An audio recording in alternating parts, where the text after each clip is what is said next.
This is a call for an uprising. Welcome to today's show. I've been covering the DMLAs and some of the other youth organizations that are affiliated with Freemasonry, really affiliated with the occult because that's what Freemasonry is. And I've been doing it because ever since that event that occurred in Florida, I knew that a lot of people out there would be confused about how kids can be on board with this stuff. Even those who had heard of Freemasons and the controlling that, the power that they have, even though they're more bottom of the pyramid, depending on, where they grow inside of Masonry, what right they go down, and then where they go from there. But I wanted to explain it because I wanted people to know that it's very easy for teens to be in on it because they've been recruiting them. Now, Walt Disney is in the DMLA Hall of Fame. Yes, they have a Hall of Fame, believe it or not. A Hall of Shame, of course, is what it's more like. But Walt Disney, and this isn't breaking news, a lot of people have done videos on this. This information's been out for a while, but I want to connect the dots for you with Disney, with Walt Disney, and with what DMLA really is. I want to break it down as simply put as I can for those of you who aren't aware. Now, DMLA, okay, and I'm laughing because it's so in our faces and obvious that I don't understand how people don't see it, but it's named after Jacques de Molay, okay? He was the Grand Master of the Knights Templar, okay? He was also somebody who was burned alive. The DMLAs, this Masonic group, was named after this guy who was burned alive. Now, of course, they like to say, oh, they were wrong. He was wrongfully accused and all this stuff. They twist some, history itself is fake and full of lies anyway. Well, they love to twist these stories. It's laughable, right? He was burned at the stake for no reason because crazy Christians or crazy people were saying that they were worshiping the Baphomet. And indeed, the Knights Templar were worshiping the Baphomet. Indeed, the Masons do. These people are all Satanists. It's a common theme. They also were practicing homosexuality and other things that are pretty alarming. And of course, they were practicing witchcraft. So I'm sure the people that burned him at the stake just decided to make it up and they just wanted to burn him alive for no reason whatsoever. But this is the way the world used to be. See, this is what happened to occultists.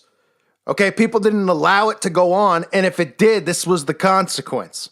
This is what people did. Now, you can't even call them out on it or they'll take your speech away. You can't even show people, but they can show themselves. And that's exactly what they're doing. So now that you understand where the name comes from, right?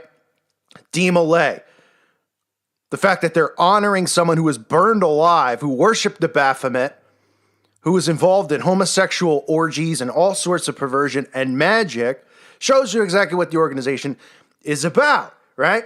Then you get the connection with our pal Walt Disney, who just happens to be the most influential person on children that's probably ever lived, being that every kid watches Disney. Every kid's parents watched Disney. And every parents these days who are in the Matrix are raising their kids on Disney, which means they're raising them on magic, sorcery, and witchcraft. And this all comes from the teachings of Freemasonry, from the Kabbalah, from Jewish mysticism, from black magic, from the occult. Okay, there's all different forms of magic and sorcery that they practice. The bottom line is it's just a pile of filth. And all these people are a bunch of scumbags. That's the bottom line. Disney himself was the 107th member of the original mother chapter of DMLA in Kansas City. His fellow members fondly recalled him as a hardworking man and someone who was creative. Disney was proud of his participation in DMLA. In fact, he sported a DMLA ring until the 1940s. Disney's pride in DMLA remained with him his entire life. He attributed his life and business success as a direct involvement with the organization. Back in '63, the religious writer Roland Gammon communicated with 55 famous American personalities across the world. He asked them the same question: what is your faith and what part has it played in this achievement? Walt submitted a composition entitled Deeds Rather Than Words. All right, because remember, these people believe in their deeds. So they can do all this bad crap. They can kill, they can pillage, rape. But hey, if they do some good deeds, they convince themselves they're doing good deeds. That's what their duality that they believe in is all about. Their good deeds outweigh their bad deeds and all this crap. So Disney, Disney here has access to all these children, to all their brains, not to mention these orders that, you don't think for one second that Justin Timberlake and some of these kids who came through Mickey Mouse Club weren't raised through, Dee Malay and Job's daughters. Of course they were.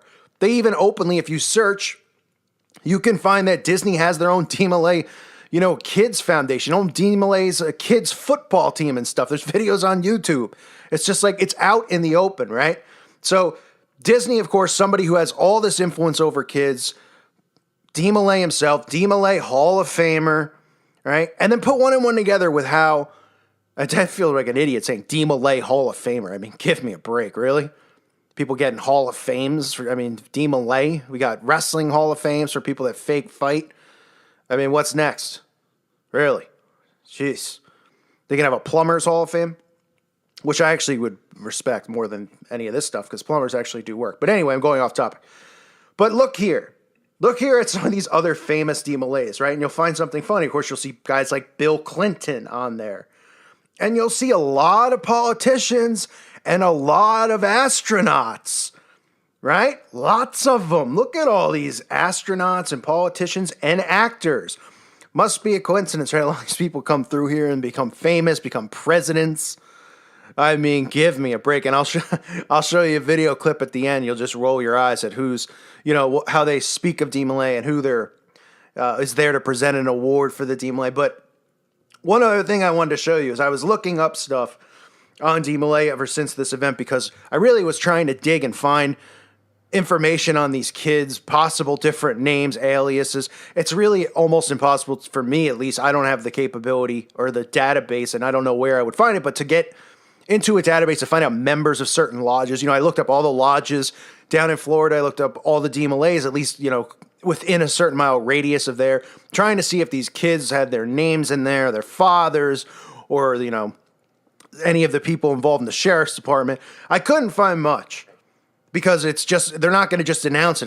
They're going to be smart enough, I think, at this point, even though they're pretty stupid, to take, if there's a picture of Hogg, doing a Dee Malay Lord of the Rings nerd ritual, I don't think that, it's going to be up on YouTube or up on, Pinterest or something like that with what they know that we know, right? So they probably take the proper precautions. But anyway, so in researching this, I found this is just disturbing. The Albert Pike Dee Malay Crystal Ball of 2009. Some kid posted this, and I won't call him a name because I'll get the strike, but somebody posted this, and you can see it's almost like a prom. And all these teens who look like the same age as some teens that we just recently saw involved and are seeing become pro-activists and heroes in this country. About the same age, right? They're up there not only parading around in this, as part of this secret society, but they're okay with the fact that it's named after Albert Pike. This is the same guy who all Masons worship, all Masons follow the morals and dogma and all the crap that this guy's written. But this is the same guy who openly admits to worshiping Lucifer. You can read the quotes for yourself. I put them on the screen. So they're at imagine they were like, and listen, I'm trying to use an example. We all know history is tainted or something like that. But just imagine you were 12, you weren't awake, and whatever your take is on the guy, that's not the point of what I'm saying. But just imagine you were like 15, you're going to the prom, and they're like, it's the Adolf Hitler prom 2011. Hey! Right? Or like the Mussolini. Just think about how ridiculous to have a prom named after a guy who openly talks about worshiping Lucifer, who openly talks about how the next world war needs to occur, how they need to cause friction between these people, openly talks about destroying Christianity.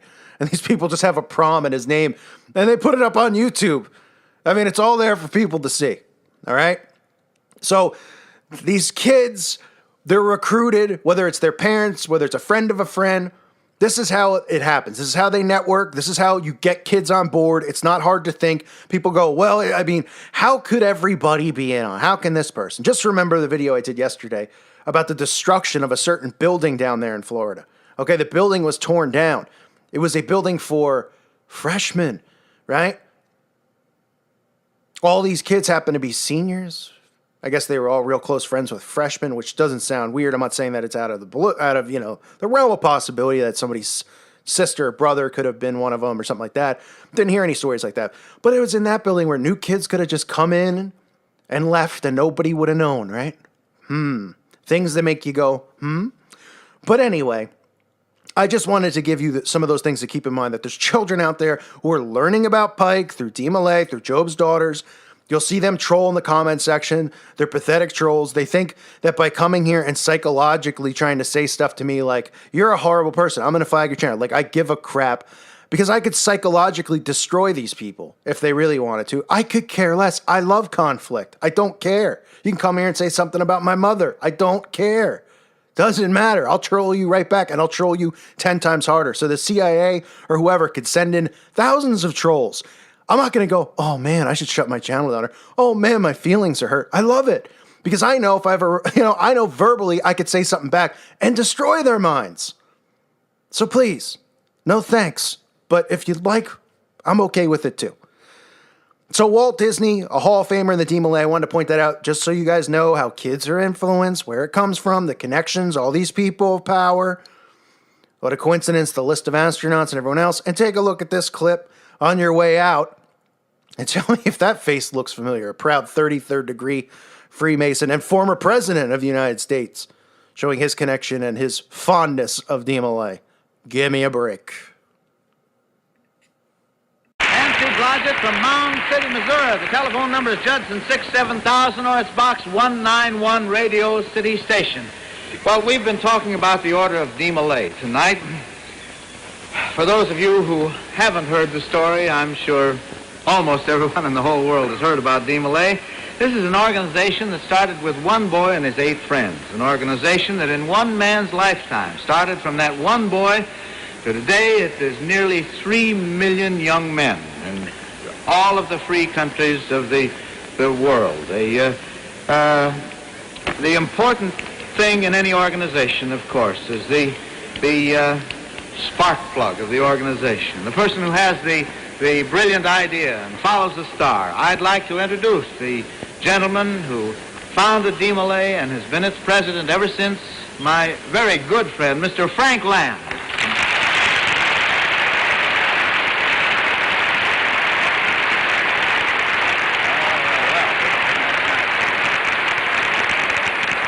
Ted, it's a great privilege to have you back here in Kansas City again and doing this wonderful work for Dee Malay that you've done once before. We owe you a tremendous debt of gratitude. And in fact, the entire Dee Malay movement throughout the world tonight is more or less looking in on this telecast that we're now witnessing. Ted, Kansas City has produced some great leaders. We have a lovely city, as you've indicated. But I would like to present to you and to your television audience and those in this huge auditorium Missouri's most distinguished citizen, the Honorary Grand Master of Dee Malay, and a member of its executive committee, who has come here for the purpose of making a presentation to you on behalf of the Dee Malay boys of the entire world. I take great pleasure in presenting to you the former president, President Truman.